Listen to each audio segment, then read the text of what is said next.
हमारे prime minister Narendra Modi ये बहुत इलेक्शन जीतते हैं, कुछ आदत सी है नहीं इलेक्शन जीतने की, पर ऐसी क्या बात है जो इतने इलेक्शन जीत रहे हैं? भक्त कहते हैं कि ये उनका करिश्मा है। हेटर्स को वैसे तो कुछ समझ ही नहीं आया आज तक कि वो क्यों इलेक्शन जीत रहे हैं, पर वो भी अपनी एक थ्योरी बताते हैं कि ये हिंदू मुस्लिम डिवाइड करते हैं, इस वजह से जीत रहे हैं।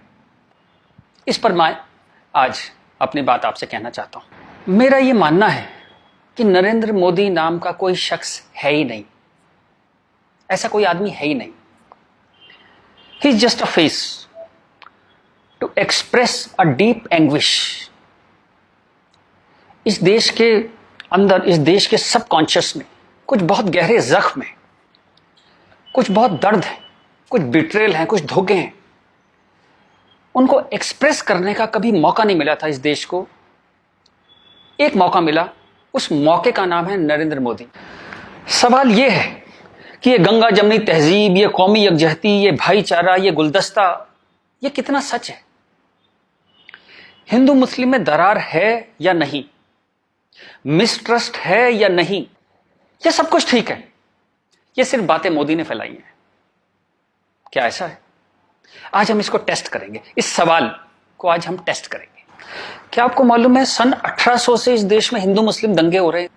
1926 में पूरे देश में दंगे हुए थे। क्या यूपी, लाहौर, मुंबई, तमिलनाडु, कोलकाता, सब जगह अलग अलग वक्तों में दंगे होते रहे हैं। तो ये जो एक गंगा जमनी तहजीब है, ये कहां है? अगर इतने दंगे होते रहे, 100 साल से दंगे हो रहे हैं, तो कहां है ये गंगा जमनी तहजीब? चलिए एक और तरह से देखते हैं। आजादी का आंदोलन चला, गांधी जी हमारे लीडर थे, हम सब उन्हें प्यार करते हैं, बहुत आदर करते हैं, कोई इसमें डाउट ही नहीं है। अंबेडकर से गांधी जी का एक बार टकराव हुआ, तो गांधी जी ने आमरण अनशन कर दिया अंबेडकर के घर के सामने। ये बात है 1932 की। आखिर में अंबेडकर को झुकना पड़ा, पूना पैक्ट हुआ, और अंबेडकर ने एक बात कही जो बहुत प्यारी है, जो मैं गैलीलियो की बात, टक्कर की बात मानता हूं, नेवरदलेस इट मूव्स, उस टक्कर की बात मैं मानता हूं। अंबेडकर ने कहा, बात तो मेरी सही है, लेकिन इस वक्त आपकी जान चली जाए ये ठीक नहीं है, क्योंकि अभी देश को आपकी जरूरत है आजादी के लिए, तो मैं अपनी मांग वापस लेता हूं। हालांकि बात तो मेरी सही है। कितनी प्यारी बात थी। उस आमरण अनशन से अंबेडकर को झुकना पड़ा। 1939 कांग्रेस का अधिवेशन तिरुचुरी, सुभाष चंद्र बोस जीत गए थे कांग्रेस अध्यक्ष के लिए, सीतारामैया हार गए थे। लेकिन गांधी जी ने कहा कि नहीं, बोस नहीं बनेंगे, वरना मैं छोड़ दूंगा कांग्रेस, ये वो, बहुत कुछ टेंट्रम थ्रो किया। तो सुभाष चंद्र बोस ने त्याग पत्र दिया। यहां भी गांधी जी की जिद आगे आई। अंग्रेजों के खिलाफ भी उन्होंने भूख हड़ताल करी, तो अंग्रेजों को झुकना पड़ा। तो लोगों के दिल में ये सवाल है, मेरे दिल में सवाल था, जब मैं 7th-8th स्टैंडर्ड में था, तो मैंने अपने टीचर से पूछा था, जब जिन्ना ने कहा कि इस देश का पार्टीशन होगा, बंटवारा होगा, तो गांधी जी ने उसके घर के सामने आमरण अनशन क्यों नहीं किया? इस सवाल का जवाब कौन देगा? मुझे आज तक इस सवाल का जवाब नहीं मिला। खैर, उसके बाद जिन्ना अड़ गए तो पार्टीशन हुआ। 47 में पार्टीशन में करीबन 15-20 लाख डेड बॉडीज, जो हिटलर नहीं कर पाया, 15-20 लाख डेड बॉडीज हमने देखी। कुछ करोड़, 1-1.5 करोड़ लोग यहां से उजड़ के वहां गए, वहां से उजड़ के यहां आए। पूरी ह्यूमन हिस्ट्री में इससे ज्यादा डेंजरस, इससे ज्यादा खतरनाक चीज कुछ नहीं हुई। शायद वो रवांडा टूटसी में जो प्रॉब्लम हुई, वही इसकी टक्कर की प्रॉब्लम होगी। सैकड़ों औरतों को नंगा करके सड़क पे चलाया जाता था, उसे पिंड यात्रा कहते थे। इतनी दर्दनाक चीज, बट ये हुआ क्यों? And who failed? किस वजह से इतना बड़ा पार्टीशन हुआ? सिर्फ एक वजह से कि मुस्लिम्स ने कहा हम आपके साथ नहीं रहेंगे। और आप बकवास आज भी करे जा रहे हो गंगा जमनी तहजीब की, कौमी यकजहती की। 20 लाख लाशें गिर गई, आप अभी भी सच का सामना नहीं करोगे? उसके बाद जो पार्टीशन से लोग आए, यहां बहुत सारे शहरों में रहे, और अगले 20, 25, 30 साल बड़ी गरीबी में रहे। ना उनके पास पैसे थे, ना कैंप बोल दिया जाता था, वहां कैंप में रहते थे। बहुत तकलीफों से उन्होंने 20-30 साल बिताए। अब तो वो लोग नहीं है, गुजर गए, लेकिन उनकी वो दर्द की, वो जो रोंगटे खड़े कर देने वाली उनकी कहानियां थी, वो कहानियां जिंदा है। वो लोग जिंदा नहीं है, पर वो कहानियां जिंदा है। और याद रखिएगा, कहानियां अपने हीरो से, अपने कैरेक्टर से ज्यादा उम्र रखती हैं। जीसस चले गए, कहानियां हैं। राम चले गए, कृष्ण चले गए, उनकी कहानियां चलती हैं हजारों सालों से। तो वो लोग चले गए, पर वो कहानियां इस देश के सबकॉन्शियस में चली गई हैं, कलेक्टिव सबकॉन्शियस में वो कहानियां हैं। इसलिए जो आप हेट्रेड देखते हैं हिंदू मुस्लिम की, वो बड़ी एब्स्ट्रैक्ट सी हेट्रेड है, उसकी कोई शेप नहीं है, आप मालूम भी नहीं पड़ता किस वजह से है, किस चीज के लिए, पर वो है। फिर आज़ादी हो गई, सरकार बन गई, कॉन्स्टिट्यूशन आ गया। उसके बाद फिर अजीब अजीब सी चीजें होने लगी इस देश में। शरिया की बातें होने लगी, 4 शादियां कर सकते हैं, हाँ कर सकते हैं। शाहबानो आती थी तो पूरा पार्लियामेंट उल्टा लटक जाता था सुप्रीम कोर्ट को दबाने के लिए। ये कुछ अजीब अजीब सी चीजें होने लगी इस देश में। तो कभी ये क्यों नहीं कहा गया कि हाँ हम शरिया पूरी तरह लागू करेंगे, हिंदू चोर जेल में जाएगा, मुसलमान चोर के हाथ काट दिए जाएंगे, क्योंकि शरिया में ऐसा कहा गया है। ये कभी कहा ही नहीं गया किसी प्लेटफॉर्म पर, लोगों के दिल में था। अब इस सवाल को दबाया कैसे गया? कांग्रेस के हाथ में ताकत आई। अब उसे इस बात से बचना था कि पार्टीशन हमारी वजह से हुआ, हम लोग फेल हो गए। तो उन्होंने सारे टेक्स्ट बुक अपने हिसाब से लेके सारे यूनिवर्सिटीज के वाइस चांसलर्स और ये एनसीईआरटी, सीबीएसई सबके हेड्स उन्होंने अपने आदमी भर्ती करने शुरू किए। उन्हीं लोगों को पद्मश्री देना शुरू किया, उन्हीं लोगों को तमाम मनसब और तमाम तरह की, वही चीफ गेस्ट बनते थे जलसों में। सारी टेक्स्ट बुक वैसी छपने लगी जहां बस यही बताया जाता था कि दे दिया हमें आजादी, बिना खड़क बिना ढाल। और वो जवाहरलाल नेहरू या फूल लगाते थे और उस बच्चे उन्हें चाचा नेहरू कहते थे। लाइसेंस राज था, सारा प्रेस उन्होंने कंट्रोल किया और खुद वो बड़े मजे से रोजा इफ्तार की पार्टियों में जाते थे। वो पार्टियां जहां ये बताया जाता था कि कोई मिसट्रस्ट नहीं है इन दोनों कौमों के बीच में, बढ़िया दावतें खा रहे थे, रोजा इफ्तार कर रहे थे। कांग्रेस बिकेम अ मछली मार पार्टी। उन्होंने मुस्लिम वोटों की फिशिंग स्टार्ट कर दी, यहां से फिशिंग स्टार्ट हुई। और अगेन वही बात, कैरेट, एक बार जब बात समझ में आ गई तो फिर जितने नए नए लीडर आने लगे, लालू, मुलायम and so on, Mamata Banerjee, सब वही फिशिंग में लग गए। मैं एक बड़ा इंटरेस्टिंग एक अपना परसेप्शन देना चाहता हूं आपको। ब्रिटिशर्स जो 47 में इंडिया छोड़ के चले गए, मान लीजिए आजादी के बाद वो यहीं रह जाते, मान लीजिए जैसे साउथ अफ्रीका में हुआ। वहां से जब अंग्रेज छोड़ के गए तो सारे अंग्रेज छोड़ के नहीं गए, बहुत सारे अंग्रेज वहीं रह गए अफ्रीका में। आप उनकी क्रिकेट टीम देखते हैं ना, सारे उनके ग्रीम स्मिथ और पोलक और सब उनके एबीडी, सारे उनके प्लेयर्स जो हैं, जो नेशनल हीरोज हैं, वो वाइट हैं। एक दो रबाडा वगैरह, रबाडा और वो सब खेल लेते हैं, बट मोस्टली वाइट्स खेलते हैं। अंग्रेज वहां से छोड़ के नहीं गए, वहीं रह गए। खैर नेल्सन मंडेला ने उनको इतना खूबसूरती से हैंडल किया कि उस देश में भी वरना पार्टीशन होता और ऐसा ही खून बहता, पर वो इतने ही स्मार्टली उन्होंने हैंडल किया। वो एक अलग कहानी है, पढ़िएगा उसके बारे में। इस दुनिया की सबसे इंस्पायरिंग कहानियों में से है जो मंडेला ने किया। Great great guy.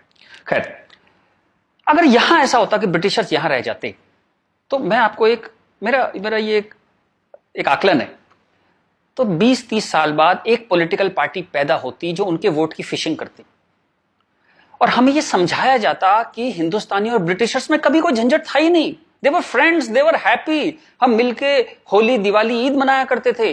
और ये जनरल डायर, ये तो आप झूठी बातें हैं, जलियांवाला बाग में गोली चला दी जनरल डायर ने, ये सब एग्जेजरेशन है, राइट विंगर्स ने पैदा किया है।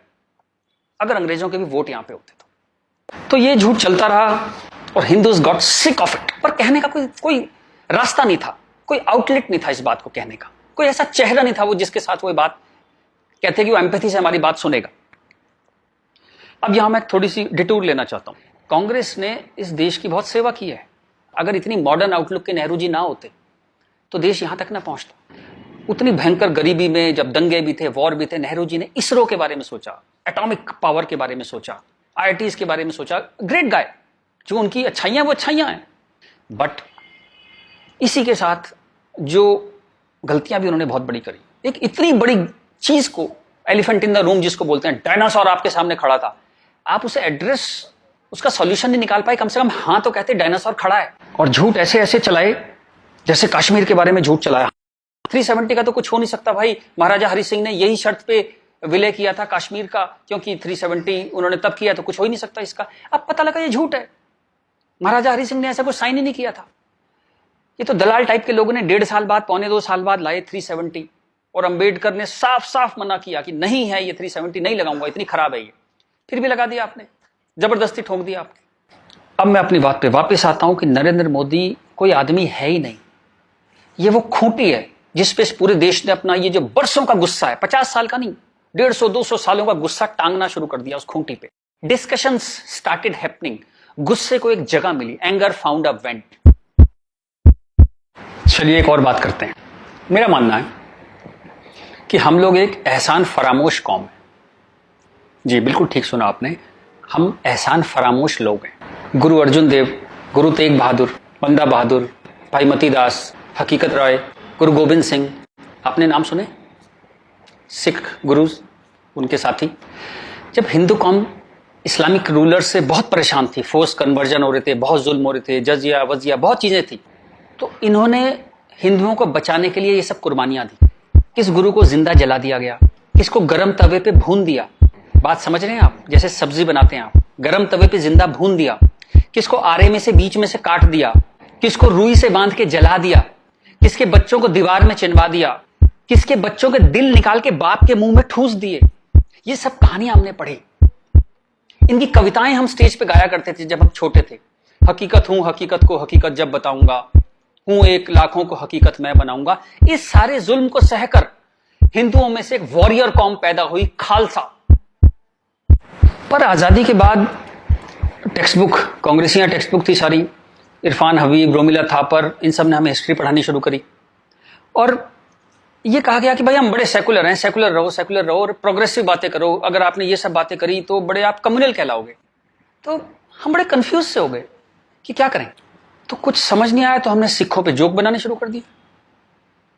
कल्पना कीजिए, हिंदुओं में से उठी हुई एक कौम जिसने इतने बलिदान दिए, आज हम उसके ऊपर चुटकुले बनाते हैं। बजाय उस कौम को सिर पे बिठाने के हम उस पर चुटकुले बनाने लगे। चलिए, ये वक्त भी देखा इस देश ने। यहां से प्रॉब्लम शुरू हुई। जिन मुस्लिम रूलर्स के हाथों, जिससे पूरे लंबे वक्त में वो जो हमने तकलीफें सही, जैसे ब्रिटिशर्स के हाथों सही, ब्रिटिशर्स चले गए, उन मुस्लिम लोगों के हाथों जो हमने इतनी तकलीफें सही, उनको आजादी के बाद हम कुछ एड्रेस ही नहीं कर पाए और कंफ्यूज हो गए कि ये सब जुल्म हुए भी थे या नहीं थे। ये गुरुओं ने जो इतनी बलिदान दिए थे, जो इतने सैकड़ों सालों से ये जो गुरुद्वारे बने हुए हैं, ये सच्चे हैं कि नहीं है, या ये मोदी ने बना दिए जाके चुप चुप के 200-300 साल पहले मोदी ने बना दिए। अंदर ही अंदर एक कैंसर है, इस गुस्से का एक कैंसर है जो इस देश को खाए जा रहा था कई सौ साल से। वो कैंसर पार्टीशन में दिखाई दिया। आपके 2 हाथ काटने पड़े, एक भारत एक पाकिस्तान बन गया, एक बांग्लादेश बन गया, 2 हाथ कट गए आपके अंदर इतना बड़ा कैंसर था। लेकिन आप क्या करते हैं, आप लिपस्टिक लगाते हैं, पाउडर लिपस्टिक लगा के आप कहते हैं भाई everything is well, all is well. चलिए इस प्रॉब्लम को एक और तरह से देखते हैं। तो ये भारत, पाकिस्तान, बांग्लादेश तीनों को मिला दें तो करीबन 50 करोड़ मुस्लिम लोग हैं यहाँ पे रहते हैं। ये कहां से आए? इतने मुस्लिम तो अरब में भी नहीं है, मिडिल ईस्ट में इतने मुस्लिम नहीं है। इस देश में पारसी भी आए, बुद्ध हैं, राजपूत हैं, सिख हैं, बहुत कौमें हैं, ये क्यों नहीं हो गए 50 करोड़? इस क्वेश्चन का क्या आंसर है? फिर एक दलाल टाइप के जो लोग हैं उन्होंने एक नया नैरेटिव स्टार्ट किया। ये पिछले 25-30 साल से ज्यादा जोर पकड़ा इस नैरेटिव ने, 20-25 साल से, कि ये प्यार से कन्वर्ट हो गए। ये हिंदू ही थे, प्यार से कन्वर्ट हो गए। वेरी गुड, वाह। ये कहा गया सूफी संत आते थे, दरवेश फकीर वकीर आते थे, उन लोग प्यार से कन्वर्ट हो गए। मैं आपको एक एग्जांपल देता हूं। जैसे हमारा एक बहुत बड़ा देश था, ऐसे एक बहुत बड़ा देश था पर्शिया। वहां पारसी रहते थे और वो कलाओं में, ट्रेड में, एजुकेशन में बहुत ऊपर देश था। उसकी वो पूरी सिविलाइजेशन बहुत हाई पे थी। ये मिडिल एजेस की बात है। मुस्लिम्स का अटैक हुआ, करीबन 25-30 साल में एक भी पारसी जिंदा नहीं बचा। सारे देश छोड़ के भाग गए, मर गए, लूट, हत्या, बलात्कार। और 25-30 साल में एक नया इस्लामिक मुल्क बन गया। बाद में जिस मुल्क का नाम पड़ा ईरान। सारे पर्शियंस कहां गए? कुछ भाग के तो हिंदुस्तान भी आ गए थे। वो प्यार से कन्वर्ट हो गए। ऐसा प्यार इस दुनिया ने कई बार देखा है। अफ्रीका में, एशिया में ऐसा प्यार 25-30 कंट्रीज ने बर्दाश्त किया है और वो 25-30 कंट्री टोटल इस्लामिक बन गए। और लेटेस्ट कश्मीर, जब वहां से 3 लाख 4 लाख हिंदू भगाए गए तो वो प्यार से भागे वहां से और पूरा कश्मीर इस्लामिक हो गया। Make no mistake, it's a caliphate. जो बगदादी करता है खलीफा जो अपना साम्राज्य बनाता है जहां सिर्फ मुस्लिम होते हैं और अगर गैर मुस्लिम है तो उन्हें डिम्मी बन के रहना पड़ेगा, खत्म होकर रहना पड़ेगा। वो कैलिफेट है इस्लाम की। इस वक्त कश्मीर में, हिंदुस्तान में कैलिफेट है। 1921 में मालाबार में दंगा हुआ था, वहां भी कैलिफेट बनाने की कोशिश की गई थी। कुछ 50,000 या 1 लाख हिंदुओं को बाहर निकाल दिया था वहां से, फोर्स्ड कन्वर्जन किया था। तो तब नहीं बना पाए, लेकिन आज कश्मीर में कैलिफेट है। ध्यान रखिएगा, ये आपकी गुलदस्ता और कश्मीरियत, जमहूरियत, इंसानियत सबके बीच में एक कैलिफेट बन गई। लेकिन आप कहते हैं कुछ हुआ ही नहीं है। और जब ये 3-4 लाख हिंदू वहां से भगाए गए 1 महीने के अंदर, तब कॉन्स्टिट्यूशन सो रहा था, इंटेलेक्चुअल सेमिनार कर रहे थे, गंगा जमनी तहजीब पे सेमिनार कर रहे थे और इस तरह की तमाम रोजा इफ्तार की दावतें चल रही थी। Happy, everybody was happy. और जो पूरी तरह इस्लामिक नहीं बना, उसके टुकड़े हुए, जैसे हिंदुस्तान के टुकड़े हुए, सूडान के टुकड़े हुए और आपकी और हमारी जिंदगी में, हमारे लाइफ टाइम में स्वीडन का टुकड़े होंगे। आज से 15-20 साल के अंदर स्वीडन टूट जाएगा। ये एक प्रोसेस है जो पूरी दुनिया में चल रहा है। आप या तो बहुत भोले हैं, देखते ही नहीं, या आप इतने मूर्ख हैं कि दुनिया में क्या हो रहा है आपने कभी देखा ही नहीं, या आप झूठे हैं, या आप दलाल हैं। अगर आप इस पूरे प्रोसेस को मना करते हैं कि नहीं नहीं ऐसा कुछ नहीं था, यहां तो बड़ी गंगा जमनी तहजीब थी, आप इन सब में से एक है, या हो सकता है सब कुछ हो। चलिए मैं आपके साथ एक एक्सरसाइज करता हूं। आपके एक दादा होंगे, एक दादा परिवार है, दादा, चाचा, ताऊ, बुआ, फूफा, उधर के उनके बच्चे, सब एक पूरी फैमिली ट्री वो है। एक नाना की तरफ से है, तो एक आदमी करीबन ऐसे 10-15 परिवार उसके आसपास होते हैं। इसके बाद आप कॉलेज, आपका कॉलेज, स्कूल कॉलेज, जहां 50-100 स्टूडेंट हैं, जिसमें कुछ दोस्त हैं जो आपके साथ ट्रेवल करते हैं जिंदगी भर। फिर आपका मोहल्ला, आपकी कॉलोनी, वहां भी आप 10-20 परिवारों को जानते हैं। यूं कहें एक आदमी मोटा मोटा 700-800 1000 लोगों की खबर उसको होती है, डायरेक्ट खबर, चाहे मिले ना कि कोई बहुत दूर रहता है, लेकिन हाँ पता लगता है उसकी शादी हो गई, उसके बच्चा हो गया, डेथ हो गई, कुछ बहुत अच्छा हो गया, बहुत बुरा हो गया, खबर आ जाती है कहीं ना कहीं से। अब मैं आपसे एक्सरसाइज करता हूं, पिछले 20-30-50 साल में ये इन 1000 लोगों में से कितने लोग मुस्लिम बने, कितने लोग कन्वर्ट हुए? आंसर मिलेगा 0। क्या हुआ? सारे सूफी, दरवेश, फकीर रिटायर हो गए, आईपीएल देखने चले गए, इस्लाम की कशिश खत्म हो गई। दोस्त, जब तक गर्दन पे तलवार ना हो ना, कोई कन्वर्जन नहीं होता, या बहुत सारे पैसे ना हो, कोई कन्वर्जन नहीं होता। उसके बाद पार्लियामेंट पे अटैक हुआ, इस देश की पार्लियामेंट पे अटैक हुआ, और उसमें शामिल अफजल गुरु, उसके सम्मान में, उसके समर्थन में लोग खड़े हैं, हजारों लोग मुसलमान खड़े हैं, और हमने तब भी कुछ नहीं कहा। इस देश में हाहाकार नहीं हुआ। मुंबई में कुछ साल पहले आजाद मैदान में एक रैली हुई, किस लिए हुई? रोहिंग्याओं के समर्थन में। आपका क्या लेने देना रोहिंग्याओं के समर्थन में? और रैली के आखिर में क्या हुआ? जो शहीदों के लिए स्मारक बना है, फौजियों के लिए, शहीदों के लिए जो स्मारक बना है, उसको जूते मार मार के तोड़ दिया। इतनी नफरत आपके मन में इस देश के लिए, और कोई कुछ कहता ही नहीं, कोई कुछ कह ही नहीं पा रहा था। ये चल रहा था इस देश में।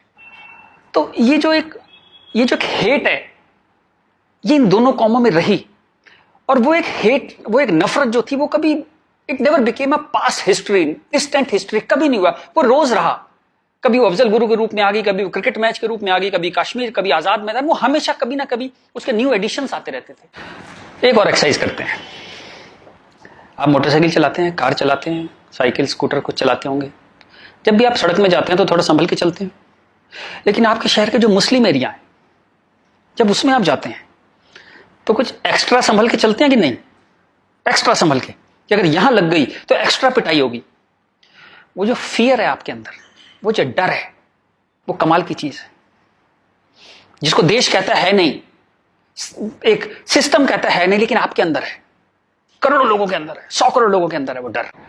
और एक आखिरी एक्सरसाइज, जब भी आपको कोई ज्ञान बांटता हुआ आदमी मिले, सेकुलर मिले, इंटेलेक्चुअल मिले, गंगा जमनी तहजीब वाला आदमी मिले, सब बराबर हैं, सब धर्म है, तो उसको कहिएगा चलिए एक पेज पे लिखते हैं, गीता, बाइबल, कुरान सब एक जैसे हैं, जीसस, राम, कृष्ण, पैगंबर मोहम्मद सब एक जैसे हैं, ना कोई छोटा ना कोई बड़ा, सब प्यारे इंसान है, सब बढ़िया हैं, सब बराबर हैं। एक पेज पे लिख के उसे बोली जरा 2-4 मुस्लिम से साइन करा के ला। ऐसी ची की आवाज आएगी उस इंटेलेक्चुअल की, आपके पास जिंदगी में दोबारा नहीं आएगा। वो एक मुसलमान के साइन नहीं करा सकता इस बात पे। ये सारा ड्रामा हमारे लिए है। ये तो जहां से मैंने बात शुरू करी थी कि ये जो गुस्सा है, ये कई 100 साल का गुस्सा है, जिसको वेंट नहीं मिला, कभी निकलने की जगह नहीं मिली। और ये जो बार बार दंगे होते हैं ना, ये उसकी EMI है। And coming back to the point, Modi कोई आदमी है ही नहीं। मोदी वो मौका है, और वो गारंटी है कि इस बार जब शाहबानो पार्लियामेंट में आएगी कि हलाला हो गया, कि 4 विवाह हो गया, कुछ हो गया, इस बार पार्लियामेंट ब्लैकमेल नहीं होगी। वो एक शख्स नहीं है, वो एक इमोशनल बाम है, एक इमोशनल मलहम है, जिसकी इस देश को कई 100 साल से जरूरत थी। और अगर आप सोचते हैं कि एक आदमी क्या कर सकता है, तो दोस्त, कैसे आकाश में सुराख नहीं हो सकता, एक पत्थर तो तबीयत से उछालो यारों।